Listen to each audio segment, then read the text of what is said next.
Un viaje de amor y resiliencia. Mi nombre es Emilia. A veces, tengo dificultad para recordar quién era yo antes de que todo sucediera, antes de que la mentira invadiera mi vida como un veneno silencioso que no percibí hasta que fue demasiado tarde. Me casé joven, llena de esperanzas, con un hombre llamado Tomás. Él tenía una sonrisa que iluminaba cualquier ambiente y una voz que calmaba todos mis miedos. Durante muchos años, creí vivir una verdadera historia de amor. Pensaba que nos apoyábamos en los momentos difíciles, o al menos eso era lo que yo quería ver. Cuando Tomás sufrió el accidente, mi mundo se derrumbó gradualmente. Recibí una llamada cierta tarde informándome que él se había caído en el trabajo y que sus piernas nunca más funcionarían normalmente. Recuerdo correr al hospital con el corazón rebosante de miedo. Al verlo pálido y con la mirada apagada, sentí que mi vida había cambiado para siempre. A partir de aquel momento, mi papel se transformó.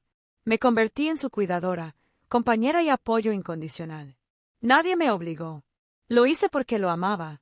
Abandoné mis proyectos, viajes y sueños de un futuro brillante para sostenerlo. Todos los días, me despertaba temprano, preparaba su desayuno, arreglaba la casa y atendía las necesidades de su cuerpo supuestamente enfermo. No había lamentaciones ni quejas. Solo un amor profundo que yo creía inquebrantable. Durante 10 años, viví dedicada a su bienestar. Tomás decía que no podía trabajar, que el dolor lo vencía, que su movilidad estaba cada vez más limitada. Yo le creí. Nunca dudé. Cuando el dinero comenzó a escasear, vendí joyas de familia. Hice turnos extras y busqué trabajos temporales. No me importaba. Él era mi familia, mi vida. Mi amiga más cercana era Carolina. Nos conocíamos desde la infancia. Crecimos juntas, compartimos secretos, lloramos y reímos en las mismas aceras del barrio donde fuimos criadas. Carolina fue un apoyo enorme en los primeros años difíciles. Siempre estaba dispuesta a ayudarme con las compras, a quedarse algunas horas cuidando a Tomás mientras yo iba al médico o trabajaba. La amaba como a una hermana. Ella formaba parte de mi mundo, una presencia que me confortaba. Jamás imaginé que ella sería quien empuñaría el cuchillo que se clavaría en mi espalda con tanta fuerza que me arrancaría hasta la última ilusión. Durante todos esos años, Tomás me pedía dinero frecuentemente.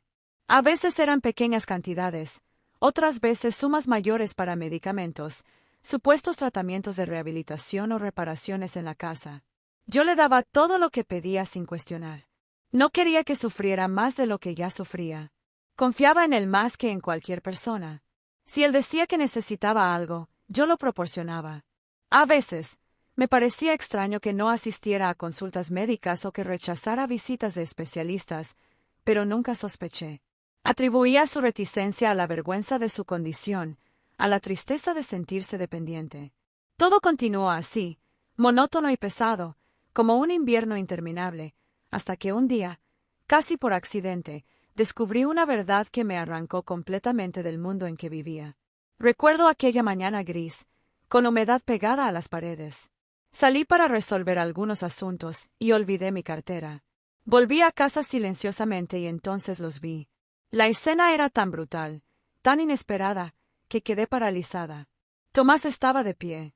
Caminaba con total normalidad. No solo caminaba, reía mientras abrazaba a Carolina, mi mejor amiga, en una actitud demasiado íntima para ser inocente. No pude moverme. El suelo pareció abrirse bajo mis pies. Todo giraba a mi alrededor, pero no emití un sonido. No los confronté. No grité, no hice escándalo. Me retiré en silencio con el corazón latiendo tan fuerte que sentía que iba a romper mi pecho. Aquella noche no dormí. Me encerré en el cuarto y lloré hasta vaciarme. Era como si hubiera muerto, como si la mujer que fui un día quedara enterrada bajo los escombros de una vida construida sobre mentiras. Pasaron días hasta que pude organizar mis pensamientos. Revisé cuentas, facturas, documentos. Conectando los puntos sueltos, descubrí que Tomás no solo no era inválido, sino que durante esos 10 años mantuvo una vida paralela con Carolina. Ellos tenían 2 hijos juntos, 2 niños pequeños, frutos de su traición. Yo, que tanto había deseado ser madre y nunca pude tener hijos, me había dedicado a cuidar de un hombre que en realidad había formado otra familia a mis espaldas. Carolina, La misma que me consolaba, que me abrazaba cuando yo lloraba, había sido su amante todo ese tiempo. No solo eso. Cuando la confronté, no demostró arrepentimiento. Me dijo que la culpa era mía, que Tomás necesitaba ser padre, que yo no podía darle hijos, que era natural que buscara a otra. Su falta de compasión me golpeó más duramente que cualquier traición. No solo me robaron a mi marido, me robaron mis años, mi dignidad, mi confianza.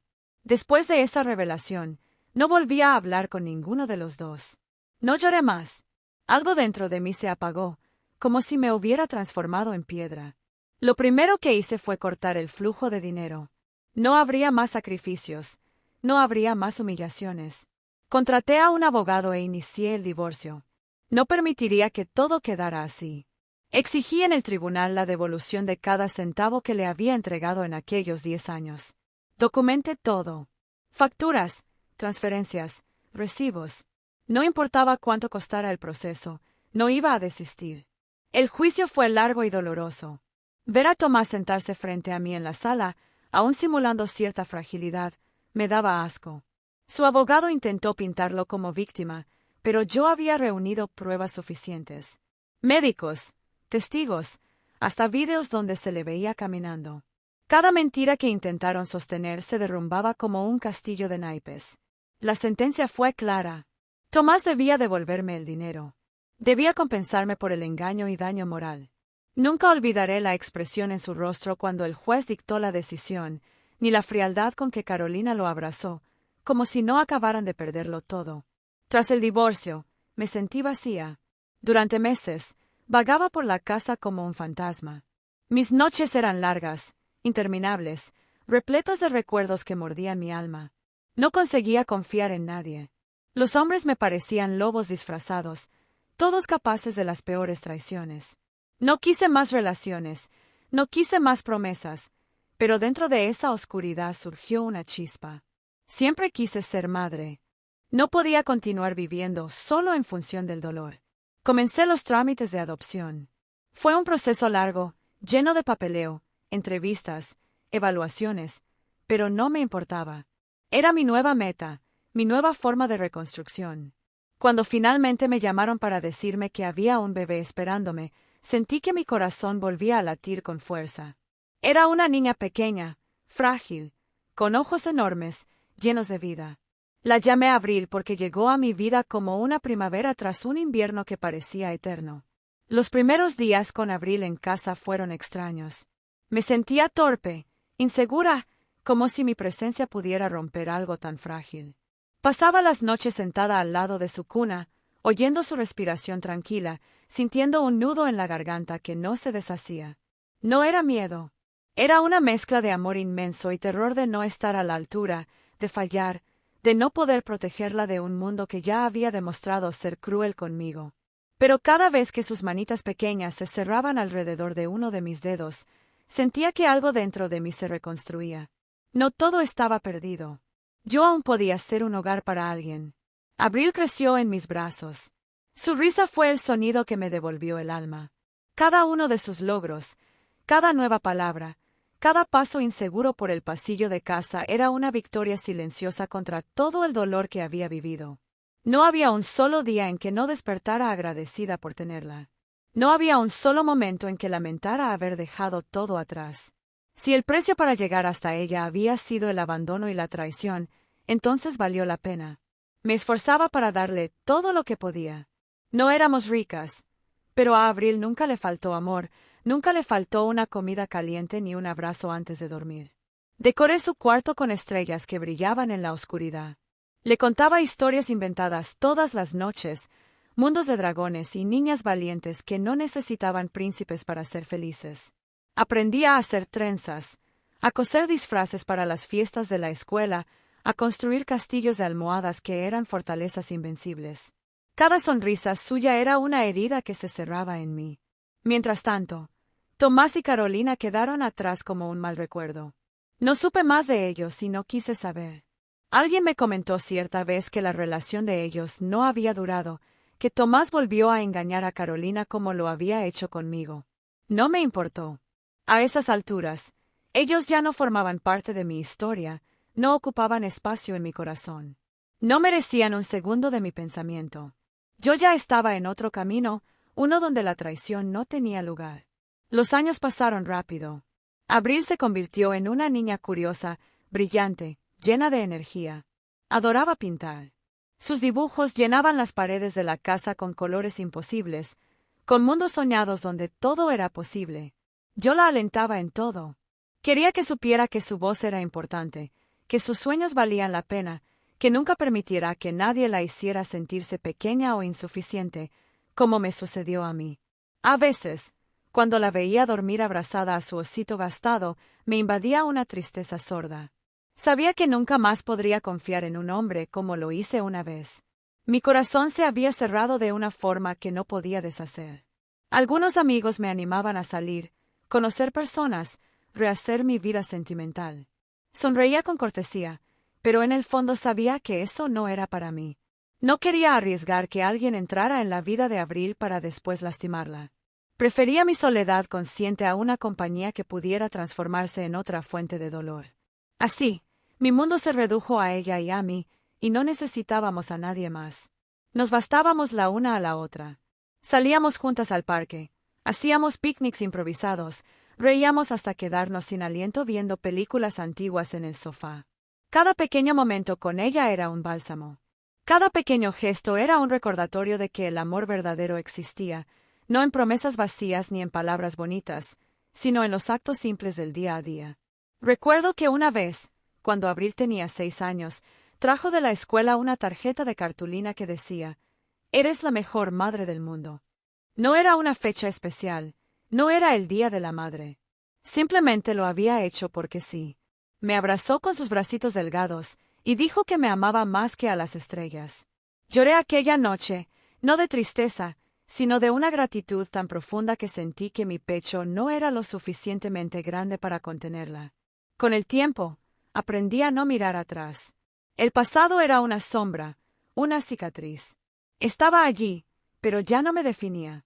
Lo que me definía ahora era ser madre de Abril, ser su refugio, su raíz. No necesitaba más, no quería más. Había encontrado en ella toda la felicidad que un día creí perdida para siempre. Nunca le hablé sobre Tomás. No tenía sentido traer a su vida la oscuridad de mi historia. Para Abril, yo era su única familia, y eso bastaba. En las noches en que viejos fantasmas me visitaban, me aferraba a la imagen de ella durmiendo, tan serena, tan llena de posibilidades, y me prometía a mí misma que haría todo lo posible para proteger su inocencia, para que nunca tuviera que aprender de la peor manera que a veces el amor puede ser una trampa. El dinero que recuperé en el juicio me permitió comprar un pequeño apartamento en un barrio tranquilo, lejos de los lugares donde había vivido con Tomás. Un lugar luminoso, con ventanas grandes y una cocina acogedora donde pasábamos horas horneando galletas y decorando pasteles que raramente salían perfectos, pero siempre tenían sabor a hogar. Llené el apartamento de plantas, de libros, de vida. Era nuestro mundo, nuestro refugio contra todo lo que había allá afuera. Y aunque había días en que la soledad pesaba, en que el cansancio me vencía, jamás dudé de la decisión que había tomado. No necesitaba una pareja para completar mi vida. No necesitaba a nadie que me validara. Entendí tarde, pero finalmente entendí. La verdadera felicidad no venía de los demás. Venía de saber que fui capaz de levantarme tras la caída más brutal, de encontrar fuerza para crear algo hermoso entre los escombros. Abril fue creciendo y con ella crecía también mi fuerza. Cada vez que me sonreía, cada vez que corría a abrazarme después de un día en la escuela, sentía que todo el dolor, toda la traición, toda la pérdida habían valido la pena si me llevaron hasta ella. No cambiaría nada de lo que viví, porque sin todo ese dolor tal vez nunca la hubiera tenido en mis brazos. Fue así como reconstruí mi vida, no perfecta, no sin cicatrices, pero real, auténtica, plenamente vivida. No me convertí en una mujer amargada como tantos esperaban. No dejé que el rencor me consumiera. Mi venganza fue simple: ser feliz, ser libre, ser completa por mí misma. Aprendí que confiar ciegamente en alguien podía destruirme, pero también aprendí que la confianza más importante era la que debía tener en mí misma, y esa, al final, era la que realmente importaba. El tiempo parecía escurrirse entre mis manos como arena.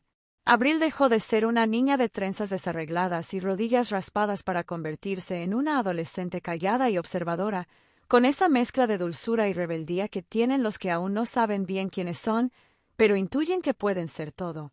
Yo la observaba crecer con una mezcla de orgullo y temor, sabiendo que tarde o temprano tendría que soltarla un poco, darle espacio para que aprendiera a vivir su propia vida, para que cometiera errores, para que descubriera el mundo por sí misma.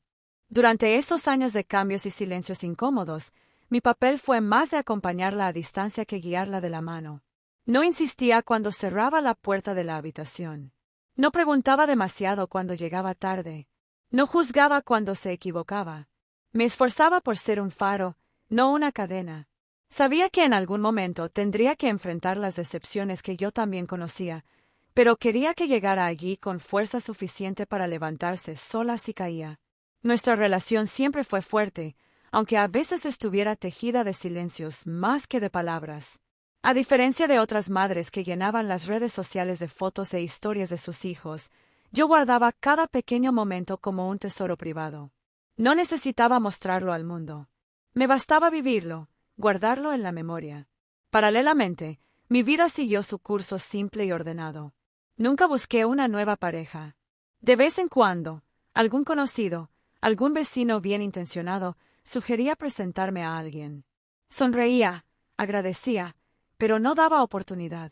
Aprendí a reconocer la paz de mi propia compañía.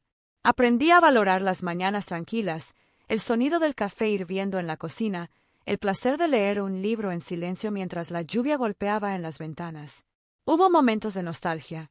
Claro está, momentos en que el cuerpo ansiaba un abrazo, una conversación compartida al final del día, pero no eran lo suficientemente fuertes para hacerme olvidar lo que había vivido.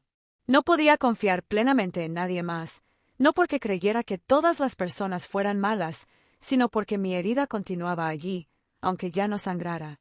Era una cicatriz que me recordaba que la confianza era un lujo que no podía permitirme entregar fácilmente. Abril, a medida que crecía, parecía entender esto instintivamente. Nunca me preguntó por qué no tenía una pareja. Nunca me presionó para que buscara a alguien. Éramos suficientes la una para la otra. Ella con su mundo de sueños aún por construir, y yo con mi mundo reconstruido a partir de las ruinas. Cuando cumplió 17 años, Abril me pidió permiso para viajar con sus compañeros de clase a un campamento de verano. Mi primer impulso fue negar. El miedo, ese viejo enemigo, se apoderó de mí con violencia, pero me obligué a respirar profundo, a recordar que no podía criarla encerrándola en una jaula de protección. Dije que sí. La vi hacer su maleta con una mezcla de entusiasmo y ansiedad. Le compré una linterna nueva, preparé meriendas caseras, escondí una nota en uno de sus bolsillos que decía simplemente: «Te amo, pase lo que pase». Los días sin ella fueron vacíos e interminables. Me encontraba contemplando su habitación desocupada como quien observa una herida abierta.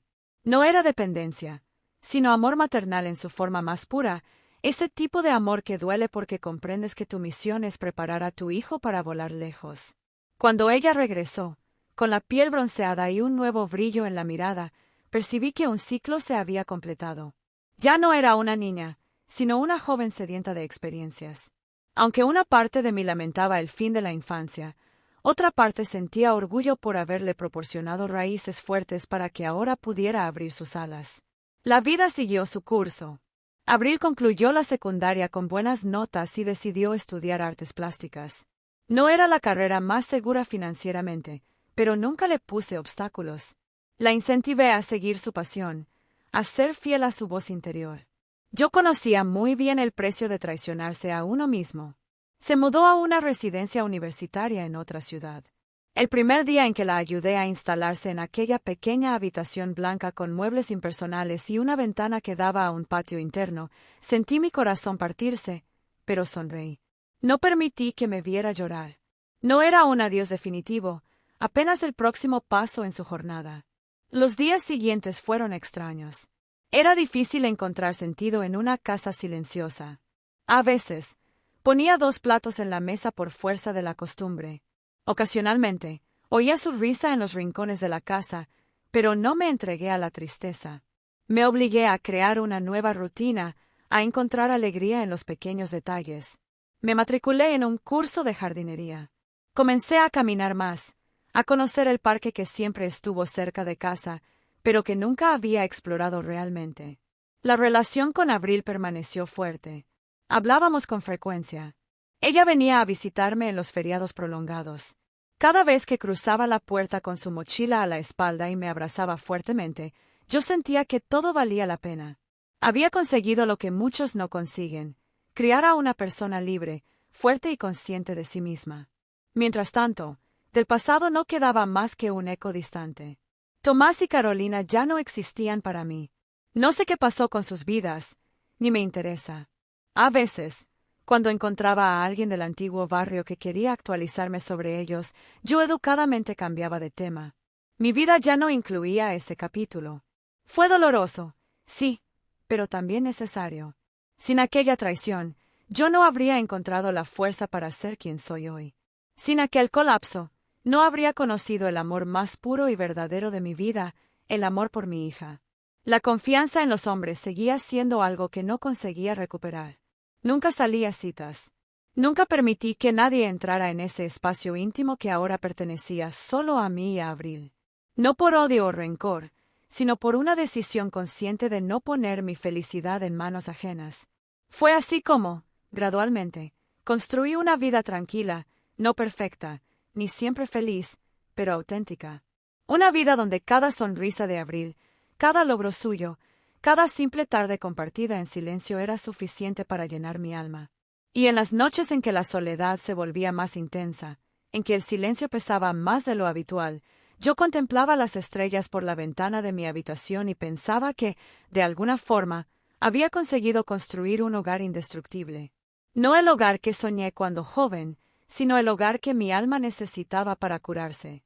Abril concluyó la facultad con honores. Recuerdo el día de su graduación como uno de los más intensos de mi vida. Viajé hasta su universidad con el corazón apretado. Llevaba en mi bolso una caja con pequeños regalos envueltos, recuerdos simbólicos de nuestra vida juntas, una fotografía nuestra cuando ella tenía 5 años, una nota que ella había escrito para mí en 2º grado y un pequeño colgante en forma de hoja que representaba lo que habíamos sido, raíz y rama. Me senté entre la multitud de padres y madres con la emoción subiendo por la garganta. Y cuando la vi subir al escenario con su diploma en manos, supe que todo había valido la pena. El sacrificio, el miedo, las decisiones difíciles, todo se justificaba en aquel momento de plenitud. Después de la ceremonia, fuimos a cenar. Ella hablaba entusiasmada sobre sus planes, su deseo de hacer un máster en ilustración, su sueño de viajar a Europa, de exponer en pequeñas galerías, de vivir de su arte. Yo solo la escuchaba, dejando que su energía iluminara aquel restaurante modesto donde compartimos una pizza y 2 copas de vino. Abril tenía luz. Siempre la tuvo, desde que la tomé en brazos cuando era solo un bebé, pero ahora brillaba con fuerza propia. Decidió no volver a vivir conmigo, aunque venía a verme siempre que podía. Encontró un pequeño estudio compartido con otras 2 chicas en el centro de la ciudad. Me mostró fotos del lugar, paredes con manchas de humedad, muebles desgastados, una cocina minúscula, pero estaba feliz. Era su espacio, su rincón de independencia. Yo no podía pedir más. A veces, al verla tan joven, tan llena de esperanza, temía que el mundo la lastimara como me lastimó a mí. Pero no decía nada, solo la abrazaba un poco más fuerte cada vez que nos veíamos. El amor también es saber callar, saber confiar en que, aunque el camino sea arduo, ella sabrá levantarse porque la crié para eso, no para evitar el dolor, sino para enseñarle que es posible seguir adelante. Mientras ella construía su vida, yo continuaba con la mía, con mis plantas, mis libros, mi silencio bien elegido. El apartamento se había convertido en un espacio de calma. Me gustaba estar allí. Me gustaba la rutina simple: preparar el desayuno, leer el periódico impreso, escuchar música suave por la tarde, coser pequeñas mantas que después donaba a hogares de acogida. No necesitaba más. Había encontrado una paz que durante años creí inalcanzable. Un día de otoño, mientras organizaba algunos papeles antiguos, encontré una caja en el fondo de un armario. Era una de esas cajas que guardamos sin pensar, donde se acumulan fragmentos de vida que ya no usamos, pero tampoco descartamos. La abrí por instinto, sin saber qué buscaba. Y allí, entre cartas amarillentas, recibos antiguos y fotografías descoloridas, apareció una carta que Tomás me había escrito poco después de nuestra boda. Era una carta de amor, de promesas, de ilusiones, una carta donde hablaba sobre crecer juntos, envejecer de la mano, tener una casa llena de hijos. Leí en silencio. No sentí rabia, no sentí tristeza, solo una especie de extraña compasión por aquella mujer que fui, por aquella Emilia ilusionada que aún no sabía que todo aquello era una ilusión. Me permití guardar la carta nuevamente, no como una reliquia del amor perdido, sino como una prueba de que había sobrevivido a la mentira, de que seguía viva, de pie, más fuerte que nunca. Aquel año, me ofrecieron un cargo de coordinadora en el centro comunitario donde ayudaba como voluntaria. Era un trabajo modesto, pero me realizaba. Organizaba talleres de lectura, de tejido, de escritura para mujeres mayores. Allí, entre historias compartidas, entendí que mi dolor no había sido único. Muchas habían pasado por traiciones, por pérdidas, por infiernos similares. Nos convertimos en una especie de tribu silenciosa tejida por los hilos invisibles de la resiliencia. Aprendí a escuchar sin juzgar, a compartir sin imponer. Hice amistad con una mujer llamada Teresa, viuda desde hacía años, con una hija que vivía en otro país. Nos entendimos sin hablar mucho. A veces caminábamos juntas por la orilla en silencio, simplemente compartiendo la misma sombra. Ella tampoco confió nunca más en los hombres. A veces nos reíamos de eso, de cómo la vida nos lleva a crear una fortaleza donde ciertas ilusiones ya no caben. A través de ese trabajo, sentí que comenzaba a devolver al mundo algo de lo que había aprendido con tanto dolor. Si podía ayudar a otra mujer a levantarse, a entender que incluso después del engaño, del abandono, de la desilusión, la vida continúa, entonces mi historia tenía un sentido más amplio. Abril también notaba eso. A veces me decía que admiraba la forma en que yo había seguido adelante. Yo solo respondía que el amor por ella fue lo que me salvó, que sin su presencia en mi vida tal vez no habría encontrado el camino. No necesitaba decir más. Ella entendía. Lo veía en mis gestos, en la manera como la miraba, como celebraba cada uno de sus pasos. Cuando cumplió 23 años, me regaló un dibujo. Era una mujer de espaldas con el cabello recogido y una flor en la mano. El fondo era oscuro, pero de la flor nacía una luz suave que iluminaba el camino frente a ella. En el reverso había escrito: «Gracias por enseñarme que también se nace de la oscuridad». Lloré al leerlo, no por tristeza, sino porque supe que mi amor había dejado una marca, que mi vida no había sido solo dolor, que había sembrado algo bueno. Y así continué viviendo con calma, amando profundamente, cuidando del recuerdo de lo que viví sin dejar que me gobernara. No hubo otros amores. No los necesité porque mi vida ya estaba completa, porque aprendí al final que la verdad más poderosa no es la que se grita ni la que se impone, sino la que se vive en silencio cada día con dignidad. Y esa verdad era mía. Abril consiguió su primer empleo como diseñadora en una pequeña editorial independiente. Me lo contó una tarde mientras tomábamos café en la terraza de casa. Traía aquella mezcla de emoción e inseguridad que tienen todos los comienzos. Su contrato era por pocos meses. No pagaban mucho, pero estaba feliz. Sus ojos brillaban mientras me hablaba sobre portadas de libros, ilustraciones que haría, proyectos que finalmente dejaban de ser bocetos en un cuaderno para transformarse en algo real. Yo la escuchaba con una sonrisa tranquila, como quien ve florecer algo que plantó con mucho cuidado. La vida con ella seguía en ese equilibrio delicado que teníamos desde que salió de casa. No conversábamos todos los días, pero cuando lo hacíamos el tiempo se detenía. Había una complicidad entre nosotras que no necesitaba de grandes gestos ni demostraciones exageradas. Nos conocíamos en los silencios, en la forma como una sabía lo que la otra no decía. Yo preguntaba poco, no por desinterés, sino porque sabía que ella vendría a mí cuando realmente lo necesitara. Y ella, fiel a su modo pausado, hablaba conmigo cuando estaba lista.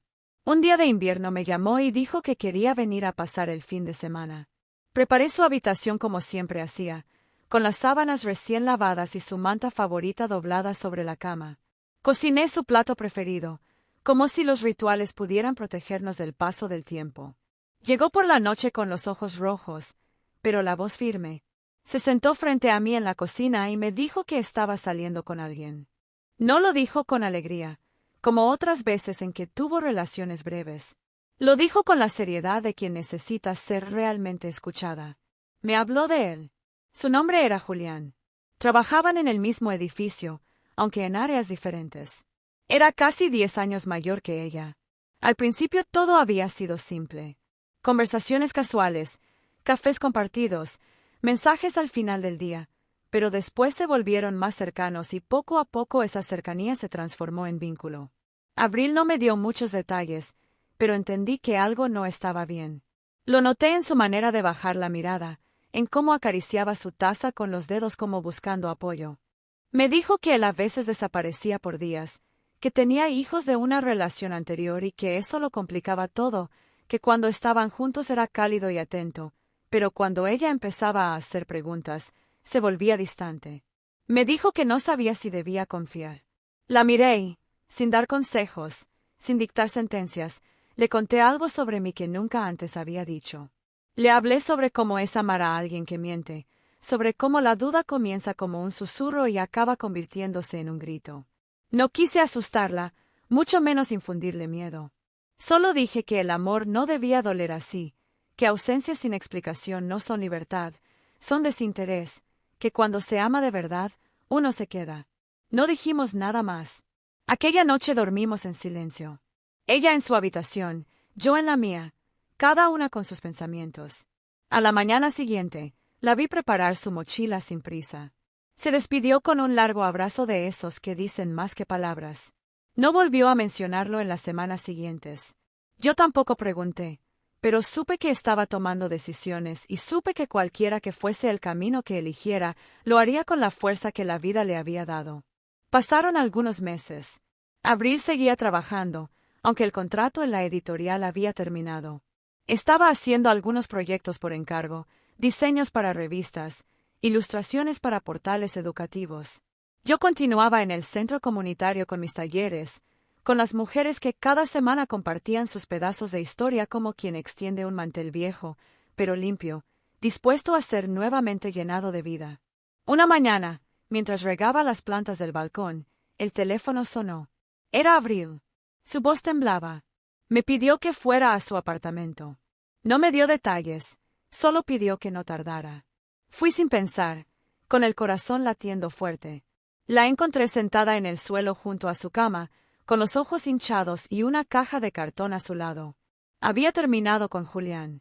No me contó todo de una vez, pero poco a poco entendí que él no solo le había mentido, sino que también había jugado con su esperanza de una vida compartida. Le había prometido que se separaría pronto, que sus hijos entenderían, que solo necesitaba tiempo. Abril esperó, aguardó con paciencia, con amor, con confianza, pero la verdad llegó de repente. Una de sus compañeras de trabajo la llamó una tarde. La esposa de Julián había aparecido en la oficina. Gritó su nombre. Le mostró mensajes, fotos, correos electrónicos. Fue un escándalo. Y él, en vez de defenderla, se escondió. La dejó sola, como hacen los cobardes. Aquella noche, Abril lloró en mis brazos, no como una adolescente destrozada, sino como una mujer que descubre que el amor puede ser tan cruel como la mentira. Yo no dije nada, solo estuve presente. Acaricié su cabello como cuando era niña, calenté leche para ella, la cubrí con la manta vieja de su habitación. Sentí una furia antigua dentro de mí, una furia que conocía bien, pero no la dejé salir. No tenía sentido. Lo que Abril necesitaba no era mi rabia, sino mi ternura. Lo que necesitaba era recordar que seguía siendo valiosa, aunque alguien no supiera verlo. En los días siguientes se quedó conmigo. Salíamos a caminar, hablábamos poco. Ella dormía mucho, como quien necesita olvidar el mundo por un tiempo. Poco a poco fue volviendo a sí misma. Comenzó a dibujar nuevamente. Sus trazos eran más oscuros al principio, más duros, como si la rabia necesitara salir por el lápiz. Pero después comenzaron a aparecer otras formas, otros colores. Una mañana me mostró un cuaderno lleno de rostros femeninos. Eran fuertes, con ojos que miraban de frente. Dijo que quería hacer una serie sobre mujeres que se reconstruyen.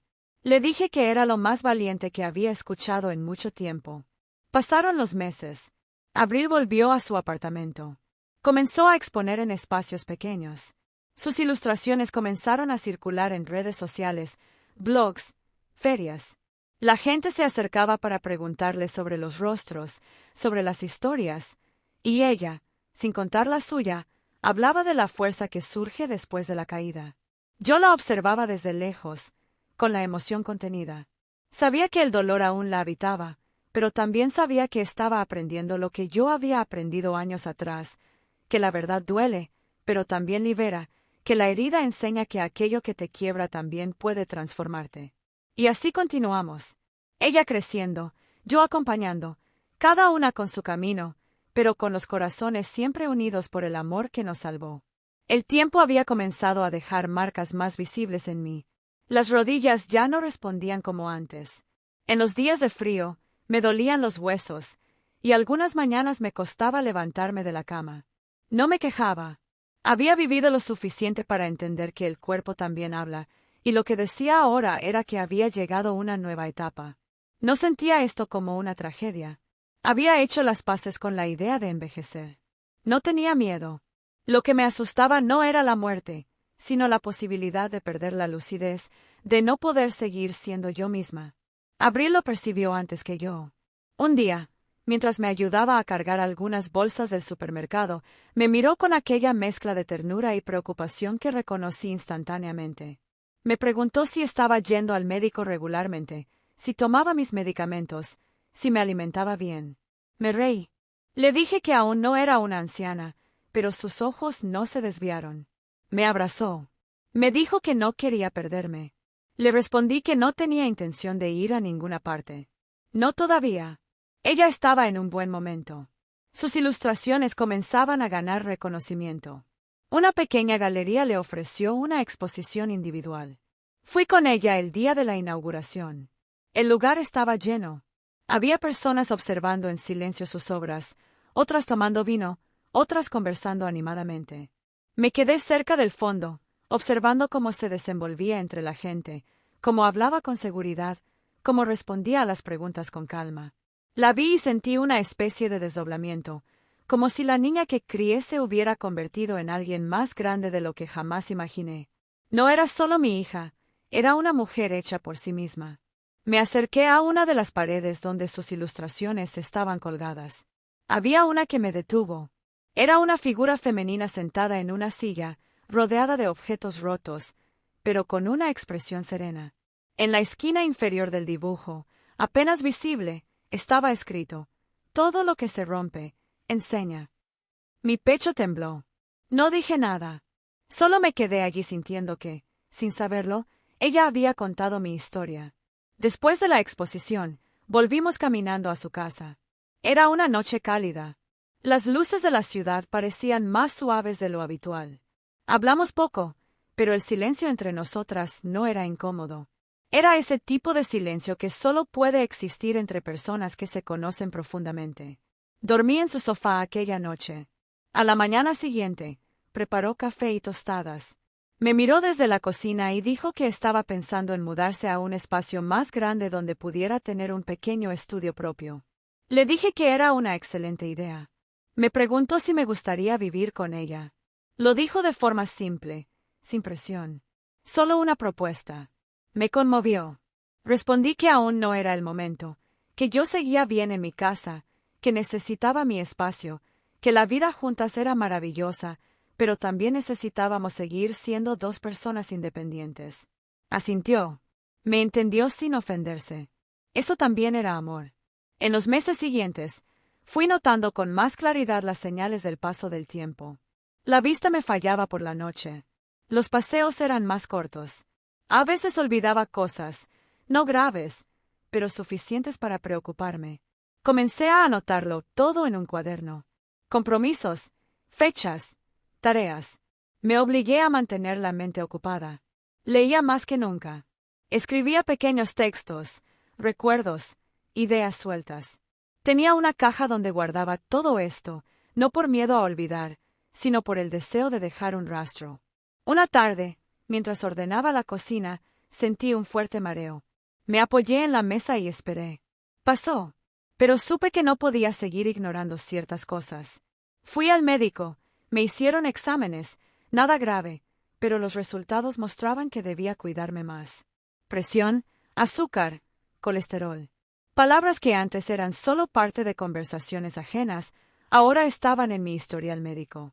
Me senté en una cafetería después de la consulta y respiré hondo.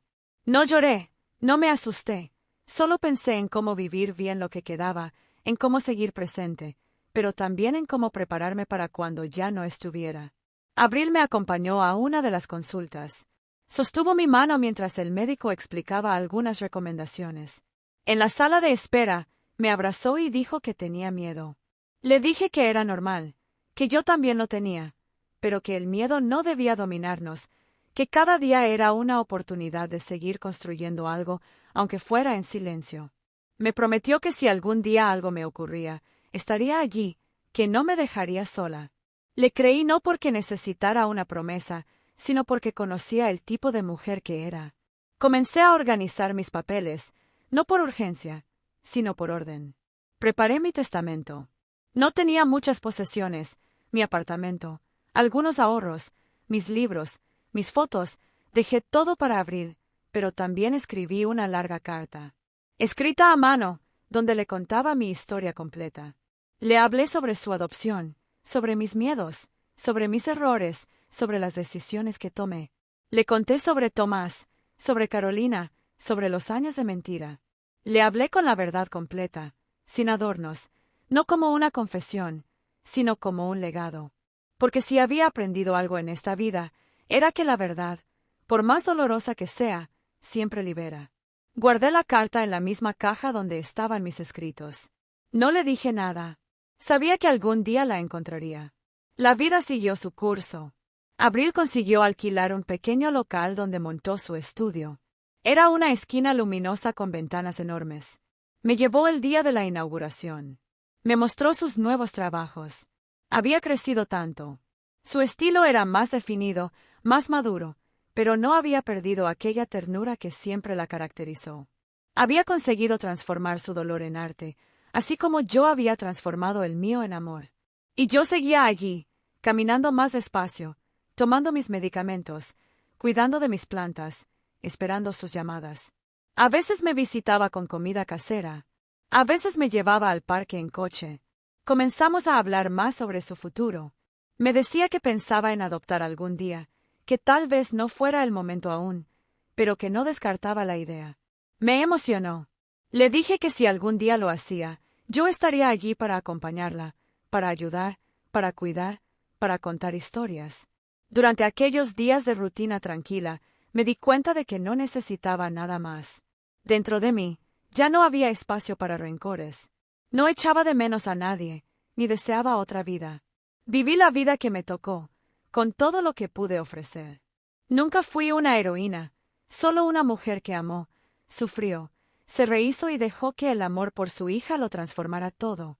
Si algún día mi cuerpo decidiera descansar para siempre, partiría en paz. Sabía que todo lo que necesitaba ser dicho, ya lo había dicho. Todo lo que podía ser dado, ya lo había entregado. La verdadera victoria no era ser aplaudida, sino acostar la cabeza en la almohada cada noche con el corazón en paz. Y así era. Todas las noches, me dormía con la certeza de haber amado sin medida. Los días se volvían más cortos, y cada vez necesitaba menos para que valieran la pena, una taza de té caliente, una llamada rápida de Abril, el canto de un pájaro atrevido en la ventana. Llegué a aquella fase en que la vida deja de medirse por logros o planes futuros, y pasa a medirse por la serenidad con que se respira por la mañana y por la aceptación tranquila de lo que venga. Mi cuerpo comenzó a mostrar señales más evidentes del tiempo. Algunos días eran más fáciles que otros. Me movía con más lentitud y el sueño era más ligero. Los médicos decían que yo estaba muy bien para mi edad y que mantenerme activa era esencial. Pero yo sentía que aquella lentitud no venía solo de la edad, Era algo más profundo. Como si el alma también quisiera desacelerar, buscando silencio, contemplación, pausa. Abril aparecía más veces. A veces llegaba sin avisar, trayendo frutas frescas o alguna comida que había preparado el fin de semana. Se sentaba en la cocina, con las piernas cruzadas sobre la silla, como hacía cuando era pequeña. Me contaba sobre sus proyectos, sobre clientes difíciles, sobre el sueño de abrir una galería más grande donde otras mujeres pudieran exponer sus obras. Yo la escuchaba llena de orgullo, pero sin decir nada. Solo la miraba, ofrecía más té y sonreía. A veces, me preguntaba si ella encontraría el amor en otra persona, pero no lo decía en voz alta. No era una preocupación que me quitara el sueño. Si ocurría, genial. Si no, estaba bien también. Ella ya tenía un gran amor, su trabajo, su libertad, su capacidad de ver belleza hasta en la tristeza. Yo también conocía un amor así, el que sentía por ella. En una tarde de abril, mes que parecía rendirle homenaje, sentí un cansancio diferente. Me desperté con una presión en el pecho. No era dolor, solo una incomodidad persistente. Me recosté en el sofá y pasé horas mirando por la ventana. Las hojas de los árboles comenzaban a cambiar de color. Era temprano aún, pero el olor del otoño ya flotaba en el aire. No llamé a nadie, no por orgullo, sino porque sabía que necesitaba ese momento solo para mí. Estaba en paz y no quería asustar a Abril. Al día siguiente, mejoré. Fui al médico, me hice exámenes. Nada grave, solo recomendaciones para visitas más frecuentes. Escuchaba todo en silencio, como quien ya lo sabe, pero agradece la gentileza. Aquel fin de semana, Abril trajo un nuevo cuadro. Ella lo pintó pensando en mí. Una mujer sentada frente a una mesa, sosteniendo una taza, con una casa iluminada al fondo. El rostro no aparecía, pero era evidente que me representaba. Al fondo, un cuadro dentro del cuadro mostraba un árbol sin hojas. Pregunté qué significaba. Ella respondió que no era tristeza, sino fuerza. Fuerza desnuda. Me sentí profundamente conmovida. Colgué el cuadro en la sala, frente al sofá donde me gustaba leer. Ahora formaba parte de la casa, como ella, como todo lo que compartimos. Una noche, doblando ropa, me di cuenta de repente, ya no tenía miedo de morir. No era una sensación triste, sino una aceptación tranquila. Todo lo que necesitaba ser dicho, ya había sido dicho. Ningún resentimiento, ninguna deuda pendiente. Si fuera mi hora, partiría agradecida. Comencé a organizar mis cosas con cuidado. Tiré papeles antiguos, guardé cartas importantes, organicé fotos. Separé documentos para que Abril supiera dónde encontrar todo, no como una despedida trágica, sino como parte natural del ciclo que se cerraba. En una tarde lluviosa, tomé la caja donde estaba la carta que había escrito. La leí en voz alta para mí misma. No cambié ni una línea. Estaba llena de mi voz, de verdades, de dolores y amores. Guardé la carta de nuevo, escondiendo la caja en lo alto del armario, el lugar de las cosas que no usamos, pero tampoco olvidamos. A veces, veía a Abril partir y pensaba, por un segundo, en cómo habría sido si Tomás no me hubiera traicionado, si Carolina no hubiera quebrado mi confianza. Pero ese pensamiento pasaba rápido. Si todo hubiera sido diferente, tal vez Abril no estaría en mi vida, y yo no cambiaría nada que la alejara de mí.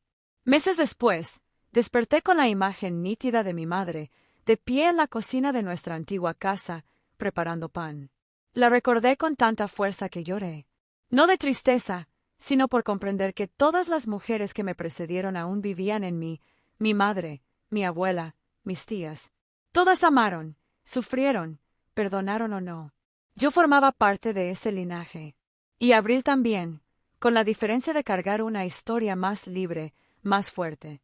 Decidí escribir para ella un cuaderno, no un diario, sino pequeños pensamientos y recuerdos, como preparaba café en la infancia, qué libros leía, qué música sonaba los domingos. No era para darle instrucciones, sino para que, un día, ella tuviera algo más palpable que la memoria. En una de las últimas páginas, escribí: Nunca te traiciones por amor. Nunca te disminuyas para caber en la vida de alguien. Nunca olvides cuánto vales, aunque el mundo intente convencerte de lo contrario. Guardé el cuaderno junto con la carta antigua. Abril continuó creciendo. Un día, contó que tenía la oportunidad de pasar 3 meses en Lisboa para una residencia artística. Sus ojos brillaban, pero su voz temblaba. Preguntó si yo estaría bien sola. Respondí que mi corazón iría con ella, pero mi cuerpo se quedaría en casa y que ella no debería perder nada por miedo. Ella lloró. La abracé fuerte y le dije que mujeres como nosotras no se despiden, solo se esperan. Me quedé en casa. Los días eran más largos y silenciosos sin ella, pero también más míos. Leía sus emails, veía las fotos que enviaba, y sentía que, a pesar de todo, la vida había sido generosa conmigo, porque amé, aprendí y entregué todo lo que pude. Y porque mi hija llevaba mi historia en la piel, aunque tal vez no lo supiera. Las mañanas eran lentas, como un río cansado. Me levantaba temprano, más por hábito que por necesidad. Me gustaba el silencio sagrado de la casa dormida. Me sentaba en la cocina con una taza caliente en las manos, solo respirando y agradeciendo estar allí, incluso con el cuerpo ya frágil. Abril me escribía casi todos los días, contando de las calles coloridas de Lisboa, de los artistas que conocía, de la vieja librería donde pasaba las tardes, de la señora que vendía café y que le hacía recordarme. Yo la imaginaba caminando libre, atenta al mundo, como yo no supe ser cuando joven. A pesar de las pequeñas señales de cansancio, no vivía aquello con tristeza. Lo aceptaba. Sentía que mi misión estaba cumplida. Comencé a escribir un último texto para Abril, no un consejo, ni un recuerdo, sino una despedida. Escribí a mano, en hojas sueltas, y guardé en un sobre. Pedí que solo lo leyera después de que yo partiera. Quería que ella tuviera paz, no dolor. En las páginas, dije que no llorara por mí, llorara solo si algún día se sentía sola, pero no por mi ausencia. Que mi voz siempre viviría en ella, en sus gestos, en su manera de cuidar, en el silencio sabio. Dije que ella no me debía nada, que lo que me dio, incluso sin saberlo, fue más que suficiente. Guardé todo en la misma caja en lo alto del armario. Abril sabía de la caja, pero nunca la había abierto. Sabía que, en el momento correcto, ella la encontraría. En una carta, Abril contó que conoció a una mujer llamada Elvira, con quien trabajaba en la galería.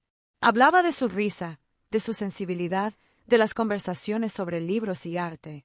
No necesitó dar detalles, yo entendí. Y me emocioné, no por la posibilidad de un romance, sino por ver a Abril permitiéndose sentir, abrirse, en su propio tiempo.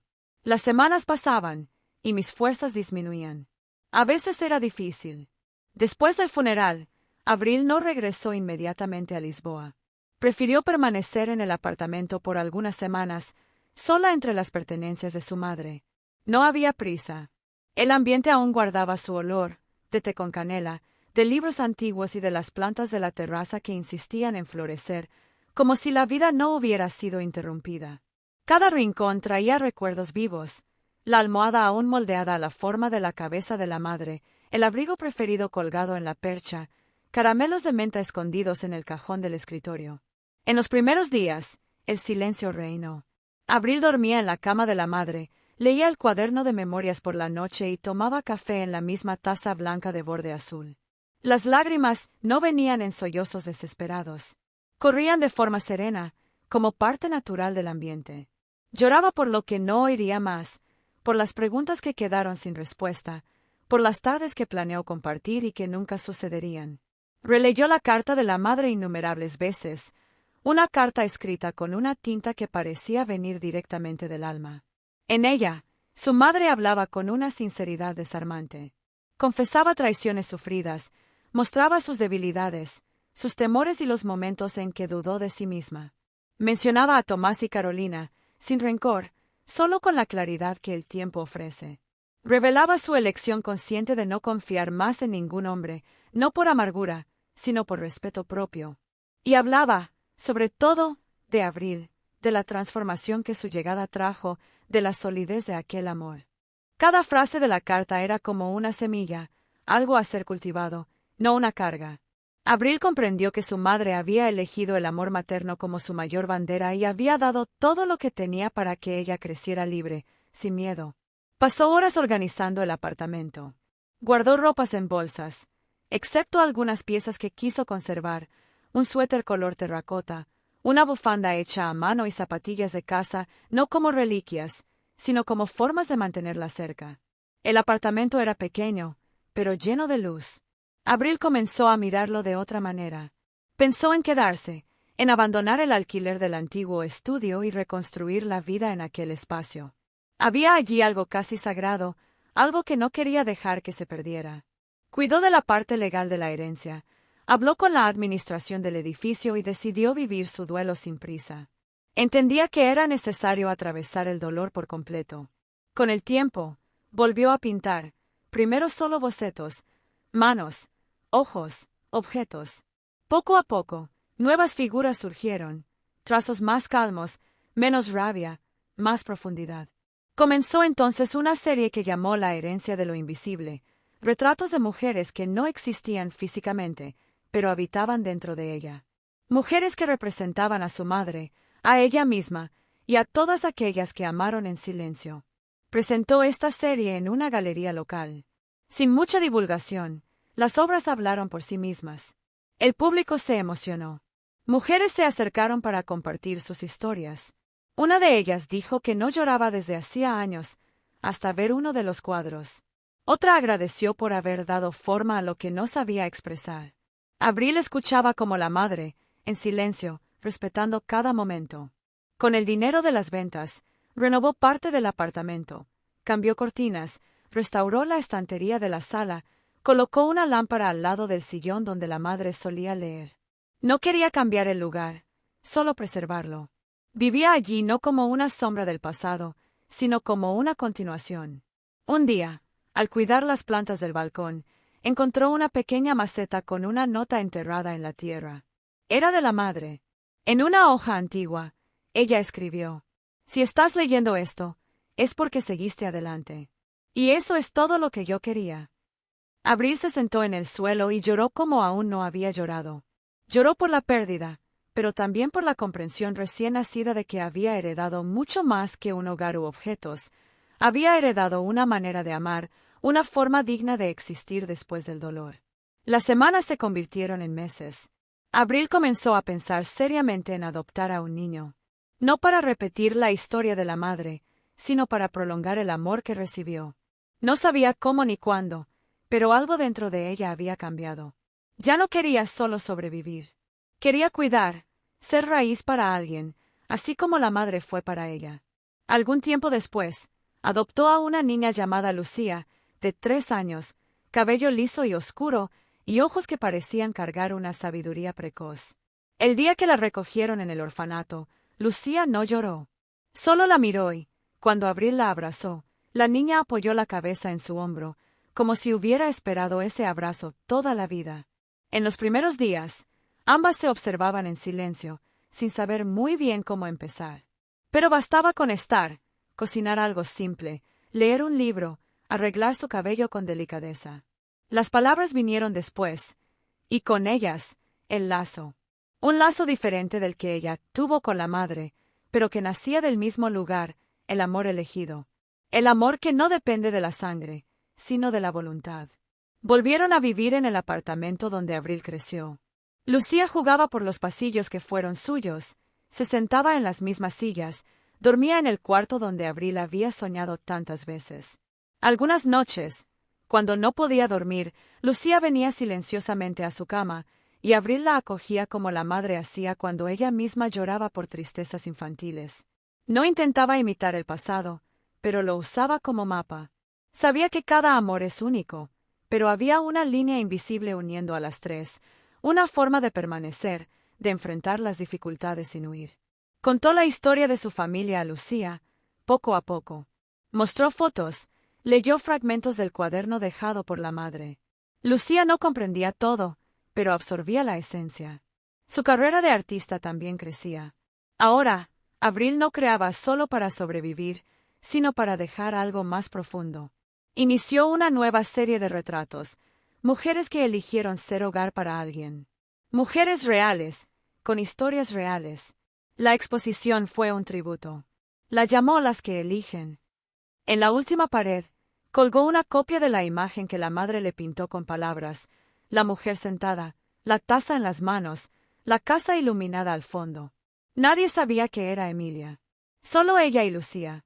Un día, Lucía, mirando la pintura, comentó bajito: «Ella parece ser una buena persona». Y Abril respondió que fue la mejor persona que conoció. Años después, volvieron juntas a Lisboa. Abril mostró a Lucía las calles, las librerías, las esquinas que su madre tanto amaba. En la última noche del viaje, Abril escribió una carta. La guardó en la misma caja donde estaban los recuerdos dejados por Emilia.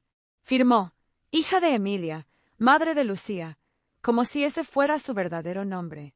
Lo hizo no por nostalgia o necesidad de repetir, sino porque comprendió: hay cosas que deben atravesar generaciones.